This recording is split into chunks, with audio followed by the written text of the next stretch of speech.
कि वो चीज ज्यादा बार याद आए। मैं बीच में एक पार्टीशन करती हूँ, इधर सत्युग, इधर द्वापर, इधर ब्राह्मण और इधर फरिश्ता, ऊपर मेरा शिव बाबा बैठा है। मैं ऐसे उसको पार्ट में डिवाइड करती हूँ। सबसे पहले लिंगी रूप में मेरा बाबा बैठा है, उसके नीचे मैं बैठी हूँ प्रकाश के शरीर में। वो किरणें जैसे ही मुझ पर आई मैं भरपूर हुई। भरपूर जैसे ही तो मैंने एंटर किया कहाँ, सतयुग में आ गई। सतयुग में क्या महल मुखाड़े हैं ना, कितना अच्छा सजावट है, कितने अच्छे मेरे विमान हैं, मतलब उसमें खो जाओ सतयुग के अंदर। कैसे मैं 56 भोग स्वीकार कर रही हूँ, कितनी सुंदर प्रकृति है, क्या रास लीला हो रही है, क्या नाच गाने हो रहे हैं, क्या ढोल मजीरे बज रहे हैं, है ना। तो इसमें आनंदित होना है अपने आप को। हो गई इतनी आनंदित होने के बाद फिर जैसे ही मेरा द्वापर युग आया, मैंने स्वयं को स्वयं ही पूजना शुरू कर दिया। मैं किसी दुर्गा के रूप में, कृष्ण के रूप में मंदिरों में बिठाई गई पत्थरों के रूप में, है ना। मेरी पत्थर की मूर्ति भी आज सबको वाइब्रेशन दे रही है, हाथ से, नैनों से, मुख से, पूरी मूर्ति कभी उसके नतमस्तक हो जाता है ना। कितनी सुशोभित है वो मूर्ति, दुर्गा अष्टभुजाधारी, है ना, 8 भुजाएं लिए हुए, और क्या उसका चेहरा है, क्या श्रृंगार है उसका। उसके सामने कोई सीटी नहीं मारता, उसके सामने सब नतमस्तक होते हैं, है ना। ऐसी दुर्गा हूँ मैं।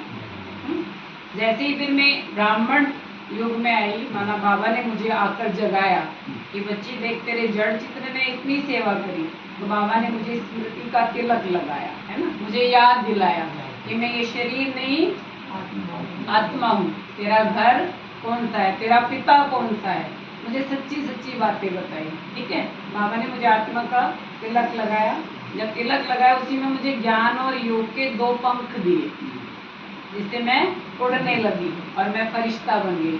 फरिश्ता बन के मैंने सारे संसार को शकाज दिया कि बाबा जैसे तूने मुझे भरपूर किया ना, सारी दुनिया को तू भरपूर कर। इस आत्मा के जरिए ऊपर बाबा, नीचे मैं, दोनों की किरणें मुझ में आई, मुझसे इस पृथ्वी लोक पे पूरे संसार में फैल गई।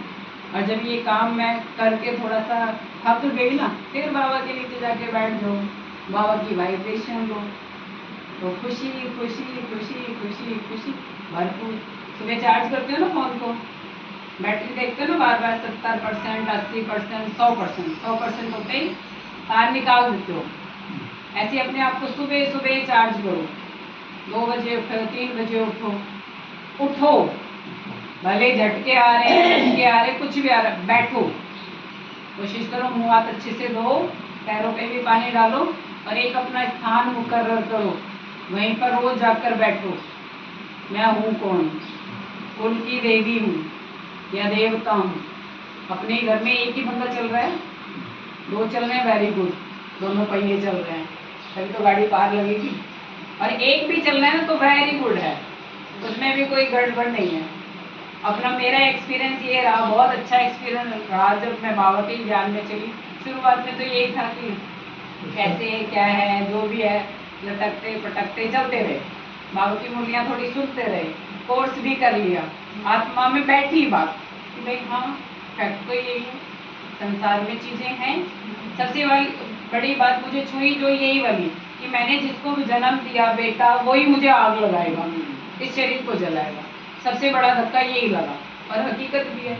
ये पड़े जैसे ही गिरते हैं, संसार में से जाती है आत्मा, शरीर पड़ा होता है, क्या कहते हैं अपने घर वाले, कहते हैं ना चलो लेट हो रहा है, सबको जाना भी है। अरे बहुत होगी, नहीं इतना सब कुछ किया, वही बेटा इर्द गिर्द घूमता था, माँ के बिना काम ही नहीं चलता था, भारी हो जाता है। और जाते ही क्या हालत होगी कि ले चलो इस माँ को, जला के थोड़ी देर तक आ गए, बस 10-15। अब तो इतना बुरा हाल हो गया है, वो कोई उस आत्मा के बारे में बात ही नहीं करता है। ये इलेक्शन, वो इलेक्शन, फलाने को ऐसा हो गया, ढिमकाने का, अरे जिसके लिए आप आए उसके लिए तो कुछ दुआ हो ही नहीं रही है। अब तो ऐसे कार्यक्रम हो गए हैं।